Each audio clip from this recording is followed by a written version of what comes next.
Well, good evening, everybody. My name is Norman Goda. It's a new academic year for the University of Florida and for the Bud Shorstein Center for Jewish Studies, of which I am honored to be the director for the sixth year. Welcome, everyone. We have an excellent lineup of events this year. You'll hear a little bit about that tonight. But our kickoff event this evening, I think, is truly very special with all of the terrible things that have happened over the last year. We really wanted to start with something a little bit uplifting, and I think we very much have that this evening. Tonight we're going to discuss Jewish Miami Beach, but before we do that, I want to thank some folks. I want to thank the crowd at B'nai Israel, particularly Jennifer Petrescu, who helped make arrangements, Rabbi David Kamen, who is always welcoming and putting up with us, and especially Phil Schwartz, our guru behind the curtain with the camera and the sound and all of that. It is not an exaggeration to say that Jews created Miami Beach. In the 1970s, some 80% of the population of Miami Beach was Jewish, and by 1980, the Jewish population was just under 250,000. Jews assumed a leading role in commerce, banking, hospitality, tourism, real estate, and local government. Our program tonight has two parts. I first want to introduce Mr. Jonathan Nelson, and I want to thank Johnny and Adrian Nelson for having sponsored our program tonight. But I wanted Johnny to come up and say a little bit about Congregation Beth Jacob, which will soon be on the screen. Beth Jacob was the synagogue in Miami Beach, as many of you know. It opened in 1929. Its main building was put on the U.S. National Register of Historic Places in 1980, and ultimately it did not survive demographic change in Miami Beach, and its landmark building is now the Jewish Museum, but it throws into sharp relief how special it is that B'nai Israel here in Gainesville will be celebrating its 100th anniversary this year. Jonathan Nelson will make a few opening remarks. He lived in Miami for many years. He is a graduate of the University of Florida and holds a master's degree from the University of Miami, which he earned in 1977. But what's really special about Johnny, other than the fact that he is a friend of the center, is that he was the last president of Beth Jacob Synagogue, and he's going to talk for just a few minutes about the place itself, its place in Jewish Miami Beach, and then we will move on to our main speaker. So Johnny, would you like to come up?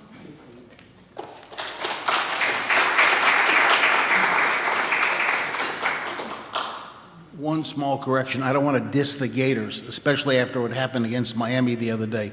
I did my graduate work at the University of Florida, but okay. Beth Jacob, when I was a kid, was a place where a lot of my friends got bar mitzvahed, so I was familiar with it from that standpoint. They had a Talmud Torah up on the second floor.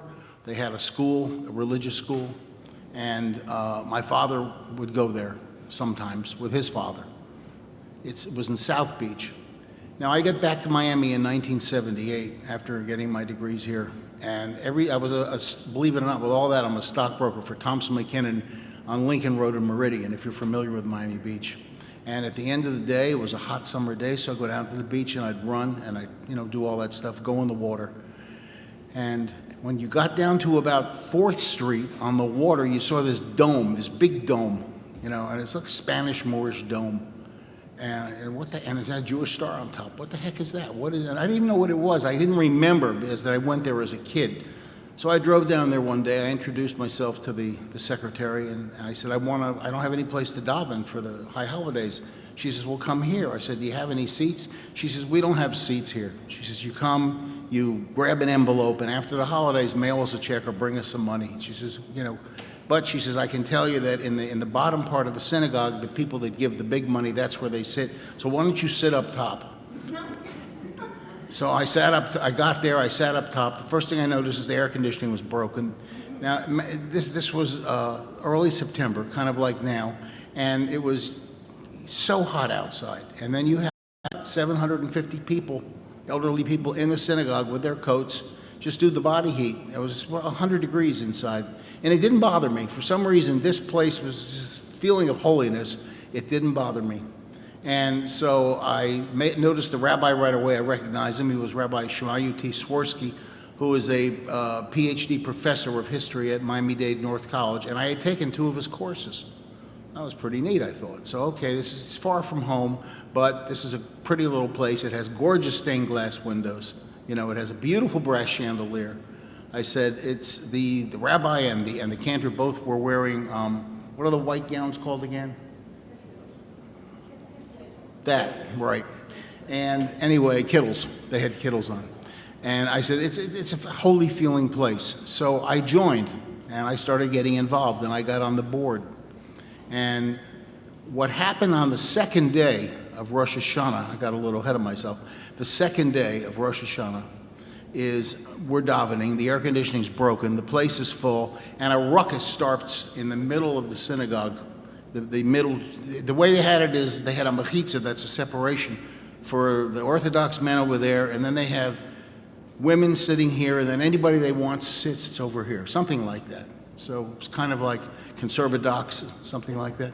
And this consternation, this riot starts happening in the middle of the synagogue. I don't know what's going on. I see talaisim flying, the strings from the talaisim.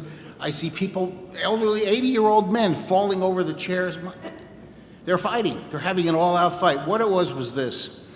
This was, remember, 1978. There were lots of World War I vets who had retired to Miami Beach. Their war wasn't over yet. So on one corner, kid you not, you had the Russians who wouldn't take any insult to the Tsar. They were fighting for the Tsar. In another corner, for the Austro-Hungarians, you had the emperor, right? And then in the other corner, you had, what's his name, from Germany, the Kaiser Wilhelm. So each corner had, and they're all fighting each other as if the war wasn't over. Rabbi finally brought calm to the synagogue, and I said, my God, look at this. They're fighting on one of the holiest days of the year over who won the war. I said, this place is for me. It fits perfectly. I said, I feel right at home here. This is great. You're surrounded by all this history. I was a history major. And so that was my first couple of days at Beth Jacob. And then I got active. So I'll just add one more little story here, is that, because I've got lots and lots of Beth Jacob stories. The Miami Herald did an expose on strange places to go in Miami. And Miami at one time had a lot of strange people. There was Zorita, he was a female impersonator, he swallowed snakes. No, they just had all this weird stuff. Miami had so, and number 7 was Congregation Beth Jacob. Weird things to see in Miami. And then in quotes, mob shul. I swear, mob shul. Why? Well, our stained glass windows had the Lansky family on one, had the, who was Lansky's bag man? Anyway, who? Maybe. Okay. And the other one, Yiddy Bloom, was Murder Incorporated. He had a window. Several of the Jewish gangsters had windows in the synagogue. And so I guess that's why they called us the mob shul.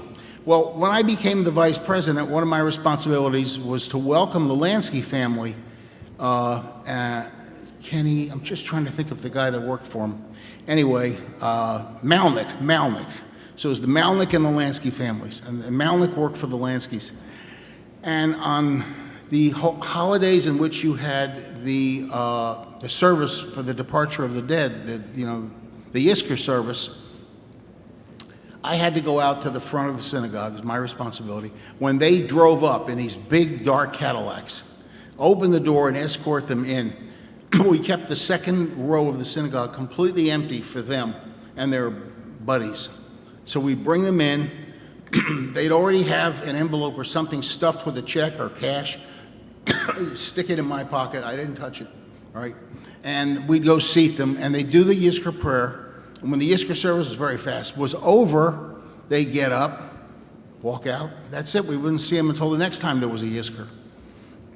And I asked the rabbi one time, I said, we're taking all this money from them. And he says, Jonathan, money has no eyes. He says, if we didn't get it, somebody else would. He said, we need it. Okay, so it's an interesting concept. The same thing I understand happened in the Catholic Church. When these guys would give money to the church, they would accept it because it's just going to go somewhere else. And that was fine until Mr. Lansky went to Israel, and then Nixon had him extradited back to this country, and he ended up dying at Mount Sinai Hospital. But it was interesting dealing with them all those years back and forth. The mob shul. We were saved we were down to 25 members, and we were saved by this coalition of people headed by Dr. Green here, who decided to put a museum, the Jewish Museum, in the buildings and rescue the buildings. And between the insurance we got for a hurricane and the money that they raised and put in, they completely restored both buildings. One building was from 1929, the first building. The second building was 1936, and that was the real gem. And you could tell the way the buildings were built. The one in 1929 looked like it came up a little short because there wasn't much money floating around then. Remember, it was the beginning of the Depression. The market had already crashed. The hurricane had already hit South Florida, and they were just surviving. Well, by 1936, much of South Florida had made a big comeback. Miami Beach had. And they made this synagogue, that's the main museum now, the one from 35, absolutely magnificent. So if you're ever in Miami Beach, if you're ever there and you haven't seen it, make it a point to go see it. It's absolutely magnificent. Thank you. Oh,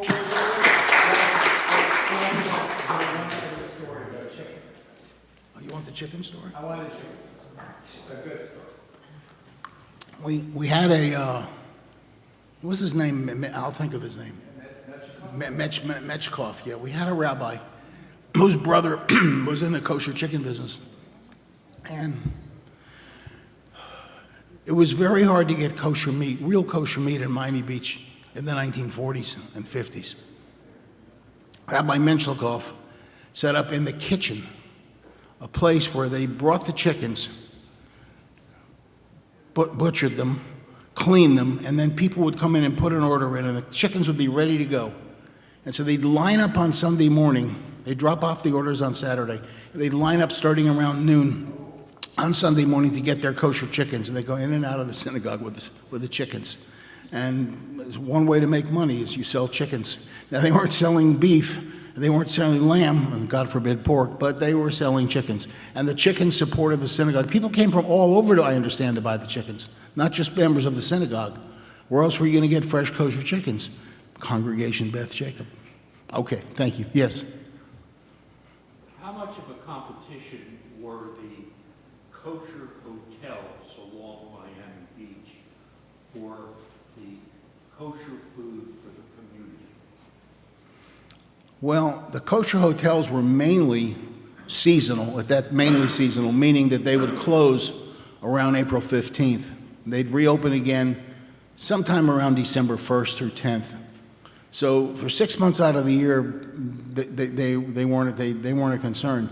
Once they opened, most of them had cafeterias and restaurants, and you could eat there. And, they competed against each other. But the great restaurants that Miami Beach was famous for was not necessarily the kosher ones. I mean, when you think of Wolfie's and Parham's and Pumpernicks and, give me some more. Rascal House. Yeah, these were, I love it. And the Famous was my favorite, is they were kosher style. And so we go into the Famous one night. The Famous was the kind of place where they said, if you're not insulted by the waiter, then we don't like you. You had to be insulted. It's a Jewish thing. So the thing with the Famous was they had on the menu Maine lobster kosher style. Maine kosher style. So gee, look at this. They have kosher, they discovered a kosher lobster. No, they didn't, the waiter said. We serve it with garlic butter. That's what makes it kosher style. That's what makes it kosher style. I have one of those menus. It's unbelievable. Now, the food of the famous was great because they would bring you a trough like you would feed a horse of tzimmus, sweet potatoes and carrots and pineapple and all that. And then they would bring you this, and before you could even order, if you weren't eating that, the waiter would come by and insult you. He said, "What? It's not good enough for you? Well, we should take it in the back and give it to the goyim." I mean, he'd insult you somehow, right? So he'd guilt you into eating it. But you'd leave that place. They had smoked Everglades duck. Oh my God, was that good? You'd leave that place just totally stuffed beyond. What put them out of business and the restaurants like them is people changed their eating habits. They didn't eat as much food as they used to. It used to be you'd go out to one of these restaurants and you'd gorge yourself, until you'd drop dead or something. And that wasn't in style anymore. So they gave out these big portions and people didn't want them. But the restaurants were just absolutely fantastic, in Miami Beach, in its day, All right. Well, thank you so much. Thank you.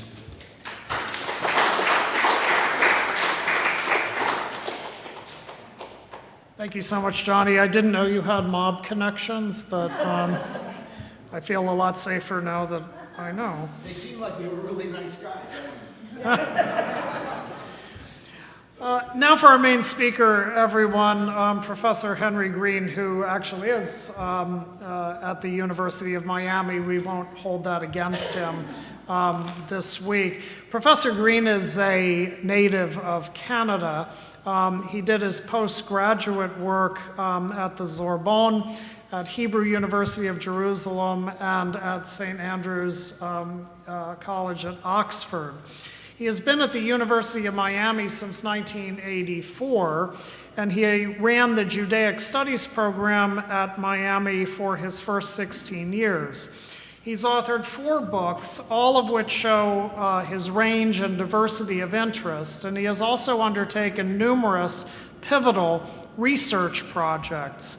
One that he discussed this afternoon on campus is a project called Sephardi Voices, of which he is the international director.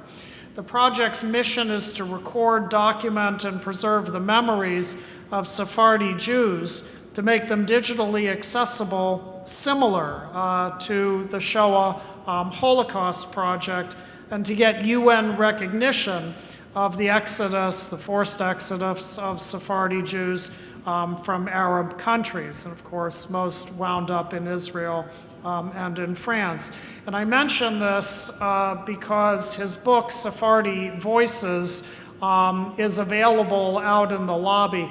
It's a beautiful book, and I recommend it, and Professor Green would be happy to sign copies for anyone who would like one. The other project he undertook concerned Jewish life in Florida. Professor Green in 1985 founded and directed something called Mosaic, Jewish Life in Florida. This began as a research project, then it became a traveling exhibit, and ultimately it led to the creation of the Jewish Museum of Florida, which is now in the Beth Jacob building. The work that he will discuss today, Jewish Miami Beach, relates to this. The book is based on photographs, many of which will be shown this evening. This is the book here. I recommend it highly. But without further delay, I would like to introduce Professor Henry Green.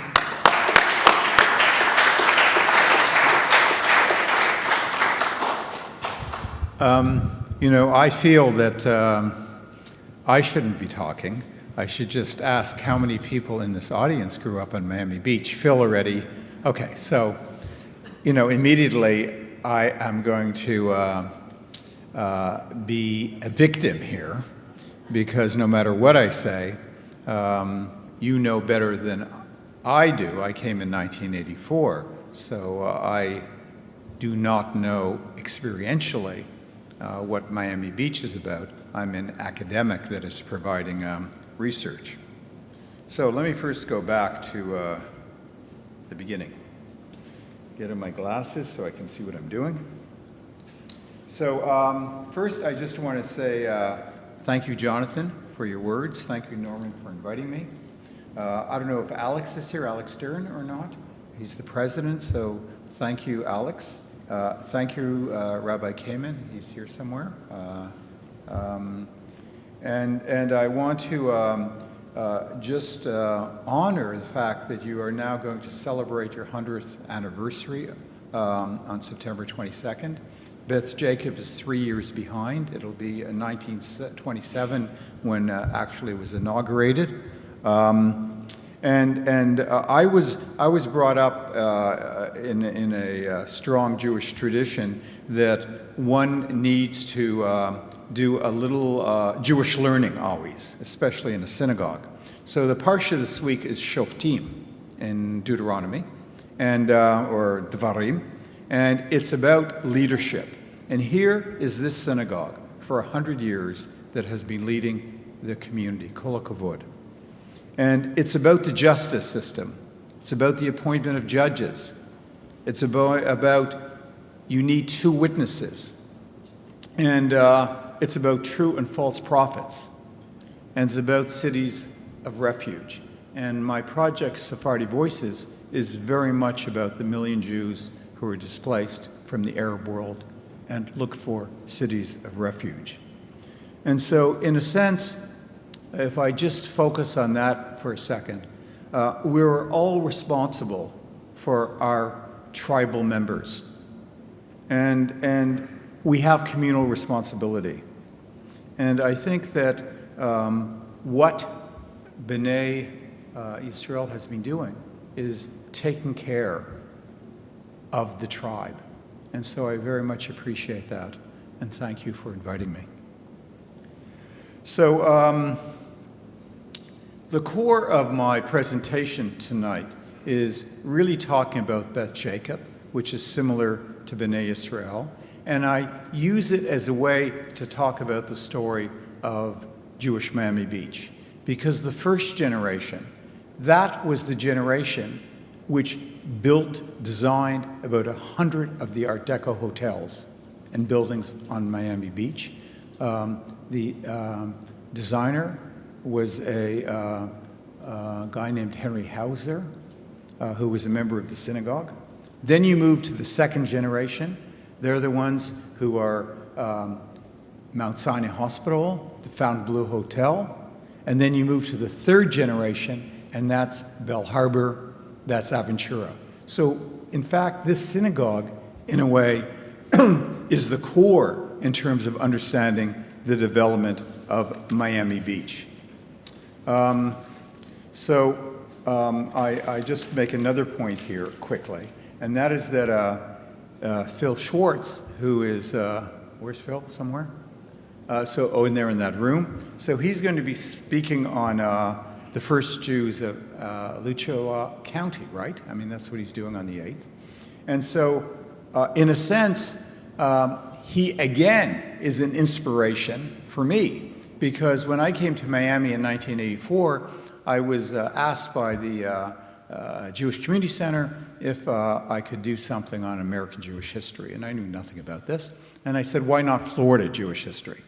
And so what happened was I began teaching a class on Florida Jewish history, and that then turned into the traveling Mosaic Jewish Life in Florida exhibit, and then ultimately the synagogue became the Jewish Museum. But what I found in terms of my research, and I don't know if Phil knows this or not, but conversos came with Ponce de Leon in 1513.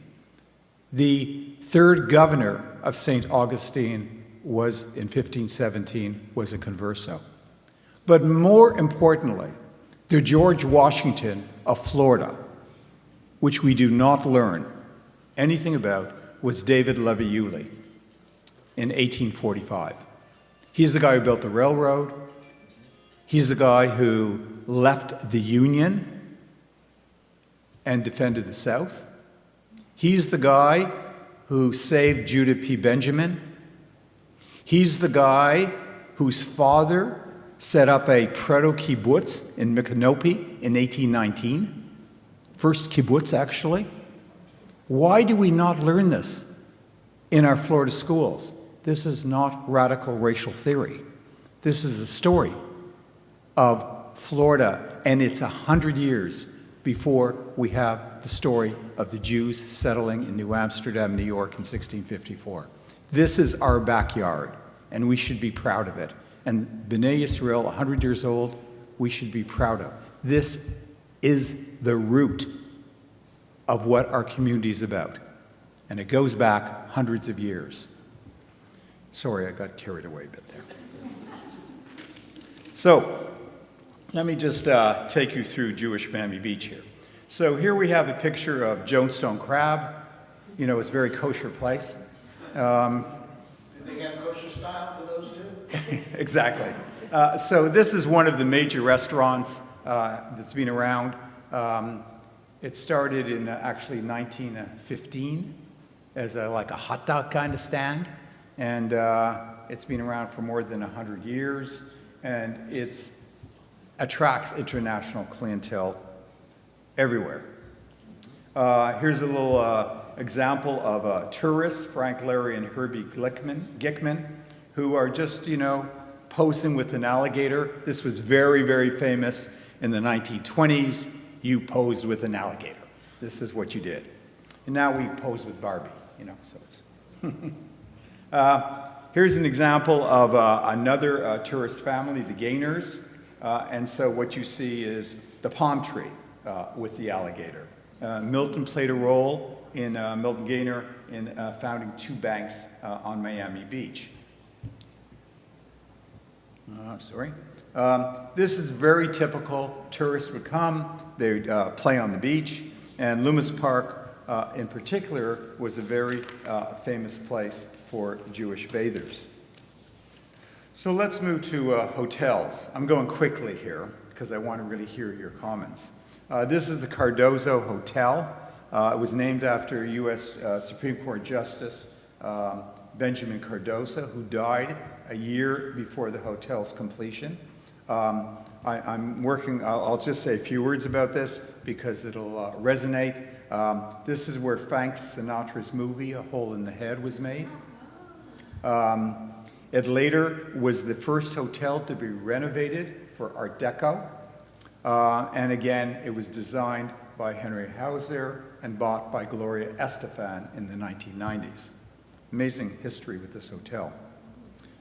This is Lloyd Ruskin in a little goat carriage.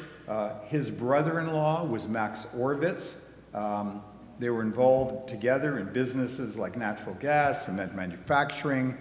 Max was the first Jew allowed on the board of trustees at the University of Miami. Sorry, I mentioned that name, in 1956. He was refused earlier, as was Shepard Broad, because of anti-Semitism at the University of Miami. Max Orvitz, just a little story, in 1947, collected money to take to Israel. He goes to Israel to give the money for the upcoming war. And they say, give us the money. And he says, no, I need to give it to, someone who I know, or at least by name. And so they hooked him up with Golda Meir. And then he ends up with Golda Meir going out into the water on a boat so he can use his money to pay the captain who is bringing refugees illegally, like the story of the Exodus.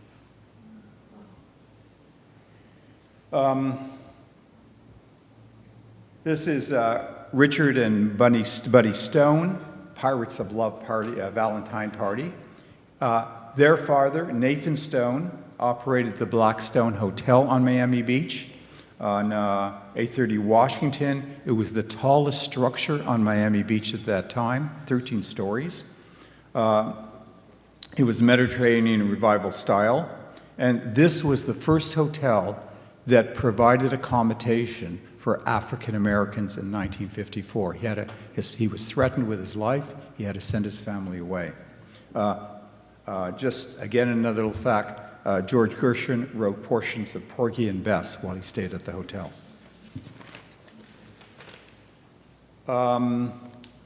Richard, who's on the right, became the first U.S.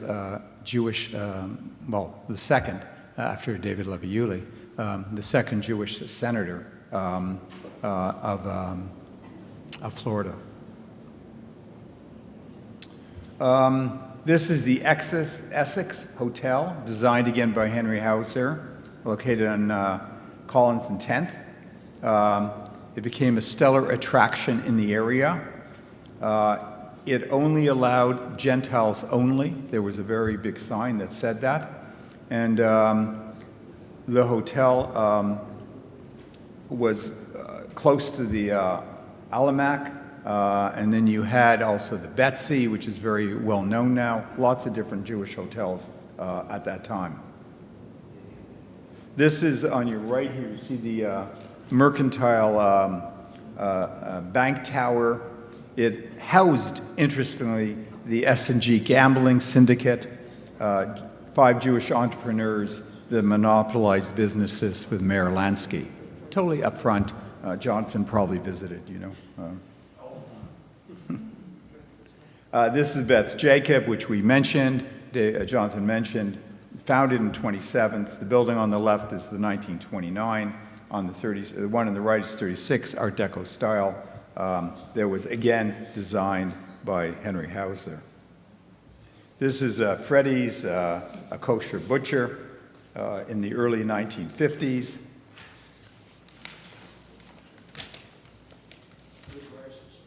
Did you ever go to Freddy's? Yeah. Yes, one time. He made us, veal where you cut it down the middle to stuff it, like veal rib roast or something. That's what this rabbi wanted. So Freddie cut out, and he made us 3 veal rib roasts. Or breast of veal, that's what it was called, breast of veal. Breast of veal. That's the time I went to Freddy's. This is Al Galbut's store, a newsstand on 5th and Washington, doesn't exist anymore. And he's the first person to try to form the newsstands with English and Yiddish newspapers all night. So it was an all-night luncheonette that served local politicians, but it was 24 hours rather than a 9 to 5 kind of shop. Hyman is who's to the right there, is the father of Russell Galbut, who some might know is a developer, wealth management, a very significant philanthropist in Miami Beach. Retired captain, United States Army. Hyman is, yes, and we'll have a picture of that. This is a Passover Seder that is hosted by Temple Beth Jacob, sponsored by the Jewish Welfare Board during the war. Here's Baron de Hirschmeyer, who served in the armed forces. He was very successful in the field of banking. He donated millions to Mount Sinai Medical Center, and he was the very, very first Jew to be elected to the Miami Beach City Council in the 1930s. This is Hyman Galbut, who Jonathan mentioned was in the Navy. He attended Miami Beach Senior High, where Jonathan, some of you must have attended Miami Beach Senior High, right? So you know all about this. This is 1944, the Great Ladies of the Nautilus Hospital. There were many hotels that were taken over and used as hospitals. This is one of them. Red Cross volunteers provided many services. And this hotel was originally built by Carl Fisher. Carl Fisher is the guy who developed Miami Beach and the way that Flagler developed Miami. He was an anti-Semite, did not allow Jews on the beach, so Jews could only be 5th Street South.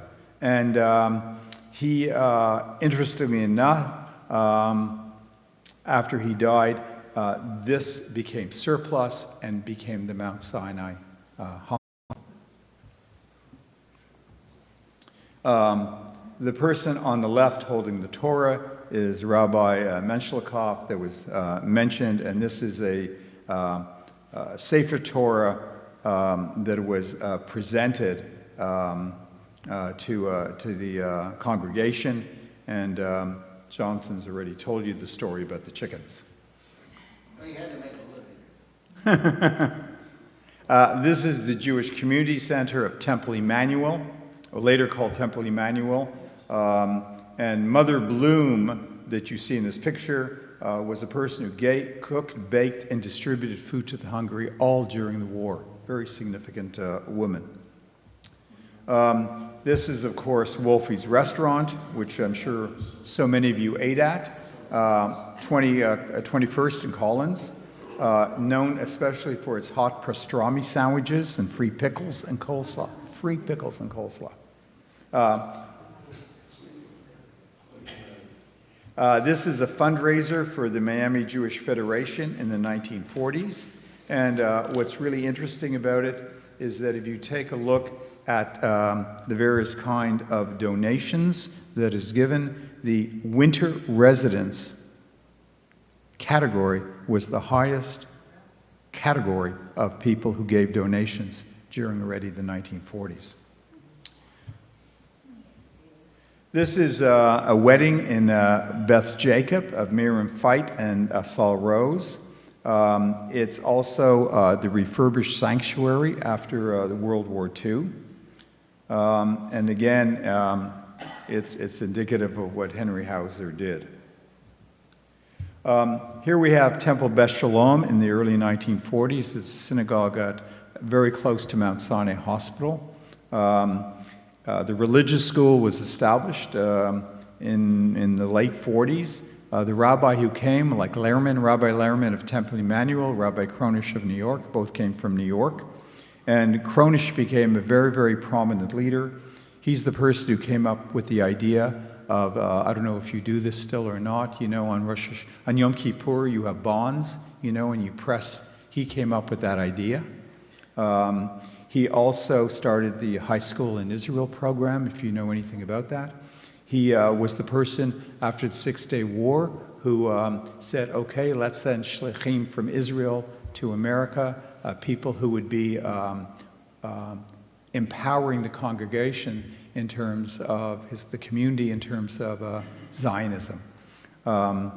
So very, very significant person. One of his members was Robert Rubin, who became the Secretary of Treasury in the Clinton presidency, and also Len Miller, who founded Lennar, very significant development and building company, construction company.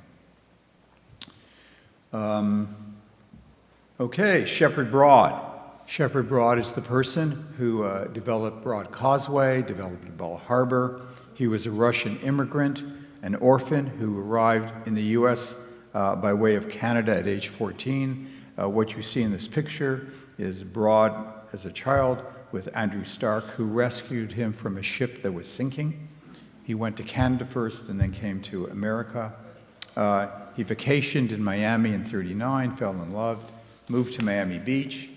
He was a very, very important lawyer. The best story I can tell you about Shepard Broad is that he was a Zionist. Unlike most of Miami Jews during this period, who were Reformed Jews and anti-Zionist. And so Ben-Gurion came to New York in '45, thinking that there would be the possibility to have a state, and so he brought people together to plan the War of Independence. And Shepard Broad was one of these people, 17 people. And Shepard Broad's job was to cut the surplus army products and then get them sent to Israel. So they went through Panama to Israel, and one of the people who he worked with was George Wise. George Wise is the founder of Tel Aviv University, and together with a few others, they basically were able to send the surplus to Czechoslovakia, and then from there to Palestine, and then Israel Another little story that I don't have a picture of is, if any of you know Pee Wee Herman, does that ring a bell to any of you? Paul Rubens. Yeah, so Pee Wee Herman's father, who also was living in Florida, World War II pilot, went and fought in Israel in 1948, and he saved Weitzman from being shot down. These are all Florida stories that are tied into the book. Kenneth and Helen Treaster in this picture, a graduate of Miami Beach High. Ken, you might know because he is the person who designed the Holocaust Memorial on Miami Beach, which is the second most visited Holocaust memorial in the United States after the museum in Washington, D.C. He did other places, but we don't need to talk about that.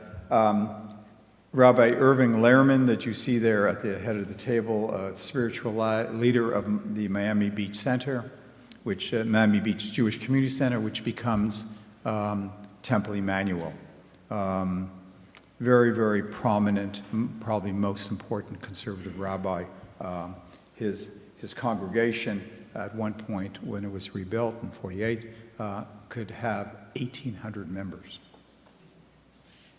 And I think the next picture shows you the dome, the Byzantine copper dome that was built, and it's taken from the Great Shul in Algiers, Algeria.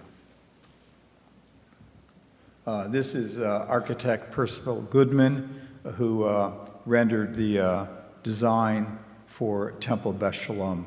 This is Rabbi Kronish. Here we have 4 people fishing. Chaim Gelbert, who I've mentioned before, Robert Turchin, Bernie Frank, and Mayor Mel Richard. They're not supposed to be, sunset law meeting and doing these kinds of things, and captured pictures of the 4 of them fishing. This guy you might know, Larry King. Does that ring a bell to any of you? Larry King, radio host of WIOD in the early 70s, interviewing 3 leaders of the Jewish community on the beach, Leonard Abbas, Isidore Hecht, and Max Orvich, who I mentioned. Larry King would host a live talk show on CNN, which was the channel's longest running program from 1985 to 2010, 25 years. His original name was Zeiger, but the radio manager said it was too Jewish. And he conducted his interviews at Pumpernicks. And when people asked him why was he so successful, he said because Jackie Gleason allowed him to interview him, and that's how he made his career. Just as a little sidelight, in 1992, Ross Perot, if you remember when he ran for president, announced his presidential campaign on his show. This is the Dermers, the 3 generations vacationing on Miami Beach. Why this is so important is the son Jay beat incumbent Elliott Roosevelt, the son of President Roosevelt, in his inaugural bid for political office. And he became the mayor, beating Roosevelt, which is pretty amazing. This is Judy Drucker. Judy Drucker was a member of Beth Shalom, Rabbi Kronish's synagogue, and she was a musical prodigy. She set up a musical great art series at Temple Beth Shalom in 1967. It expanded, and by 1980, segued into the award-winning Cultural Association of Florida, which brought the greatest classical musical orchestras, conductors, soloists, opera stars. Pavarotti made his career through Judy Drucker. Henry, my dad's little sister. That is true. Your dad's, Jonathan's little sister, Jonathan's aunt, okay? This is Leonard Miller of Lennar Homes, the Temple Beth Shalom, flanked by Rabbi Kronish and Golda Meir in 1973. So you have to understand that in the 1970s, anyone who came from Israel would go through Beth Shalom and Rabbi Kronish. Everyone, Rabin, Golda Meir, it didn't matter who. They would go and you would line up to get into the synagogue to hear them speak. Rabbi Lehrman also was able to do that, but not as powerful as Kronish. Kronish reset the relationship. I wrote a book about the biography of Rabbi Kronish, and he reset what the compass was in terms of Israel and the diaspora. It wasn't just shlichim, that he made it a point that every single Reform rabbi, if they were going to be ordained, had to spend their first year in Israel as part of their ordination. He set up the High School in Israel program.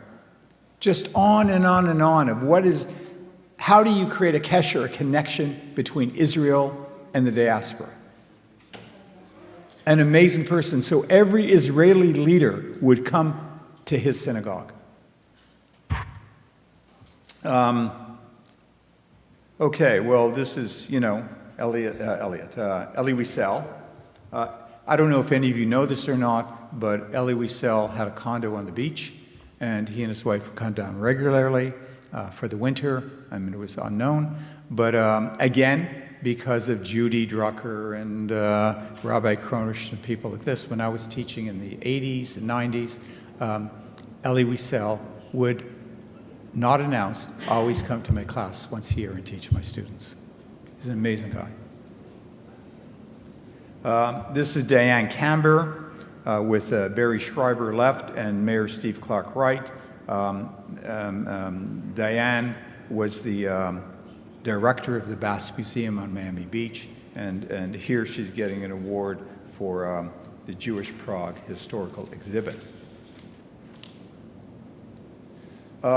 So what happens on the beach is that, as what I've taken you through, is this incredible journey in terms of moving from South Beach to Mid Beach to North Beach, of tourism, of commerce, of finance, of hospitality, as I've shown different kinds of pictures. And what happens, of course, is that all these people from the north who used to come down and stay in hotels in the South Beach, it changed. It changed because of the Mariels coming in 1979, and South Beach really closed up. And these people no longer were coming south, or they were going now to Boca. Boca was the new community. And so these Art Deco hotels really fell apart. And what you're seeing is people, the last stage of hanging in the beach. And only because of the Art Deco movement was South Beach revived, but in a very different way. But the Jewish community of the Jewish Miami Beach community, which peaked at about 125,000 of the 250,000, let's say in the early mid-1970s, today has less than 100,000 Jews. Sorry, not Miami Beach. All of Dade County has less than 100,000 Jews. Miami Beach only makes up a very small number of that. And the real communities are Fort Lauderdale, Broward, 300,000, Boca, Palm Beach, 300,000. There's about 700,000 Jews permanently in South Florida. In the winter, it's a double.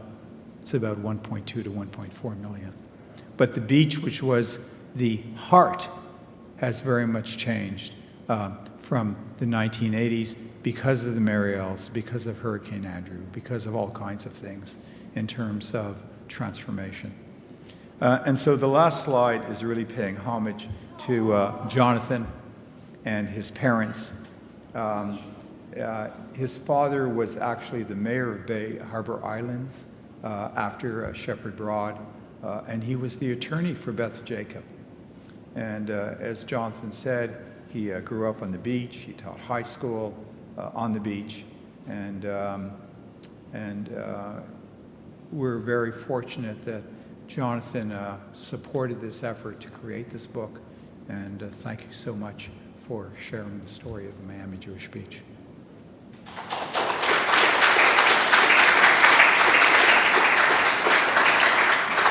So I open it to questions, but it's not really questions. Tell me your stories. You mentioned Ken Treaster, and I don't know if people here know, but he did the windows, the stained glass windows at the Hillel here.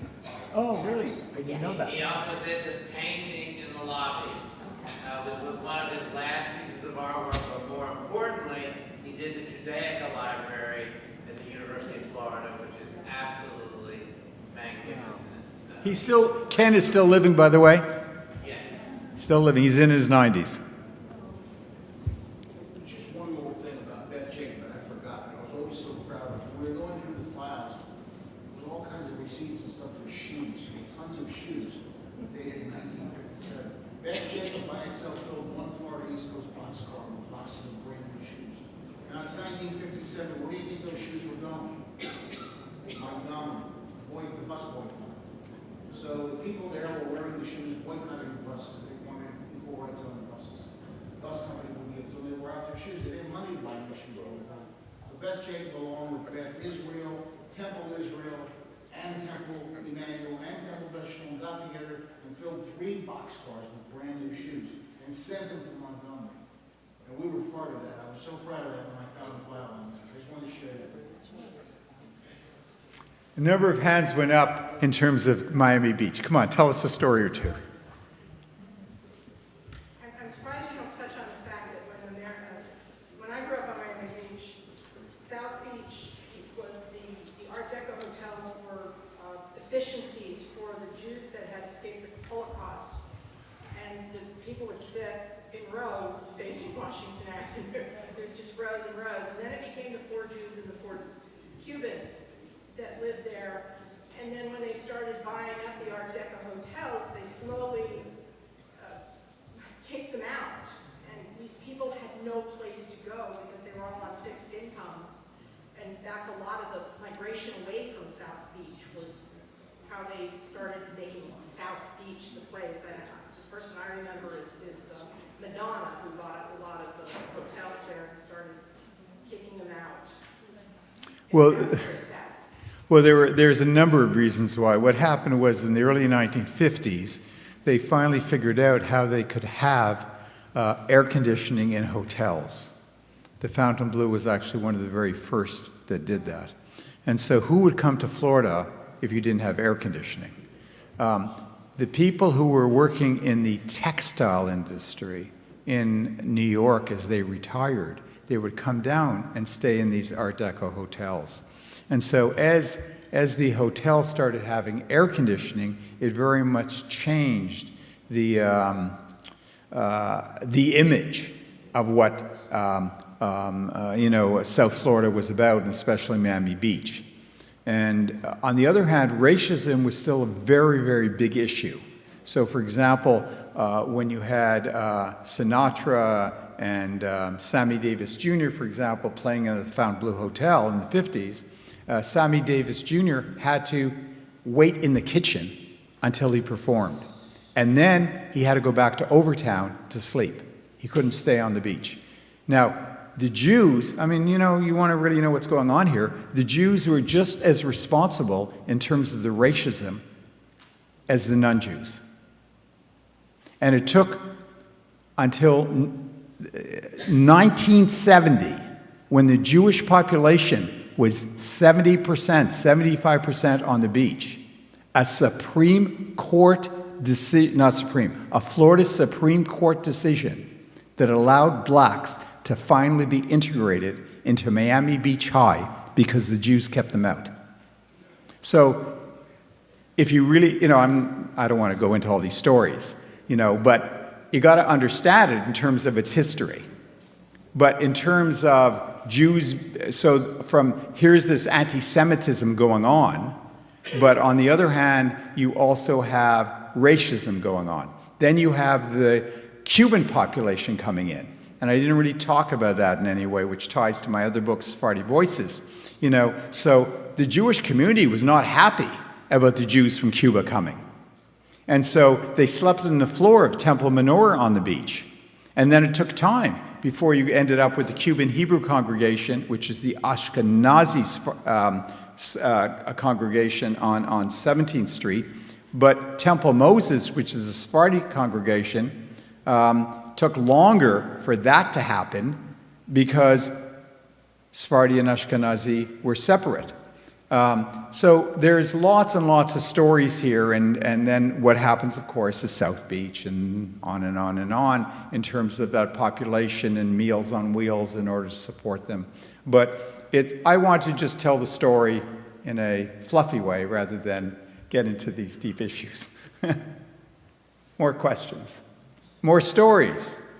I do want to say that Rabbi Abramovitz was very influential in bringing the Cuban Jews into Miami Beach and opening Temple Menorah, for those of us that were. Okay, so a little story about Rabbi Abramowitz. Rabbi Abramowitz was a rabbi, a chaplain during World War II. He was extremely involved in Aliyah Bet, which was getting the Holocaust survivors from Europe to Israel illegally.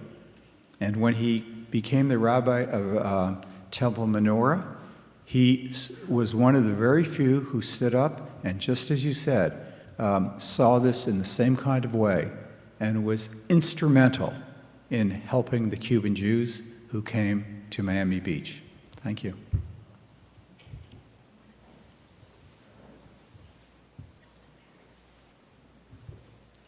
Are we, we're waiting for the chopped liver, are we? Well, thank you all.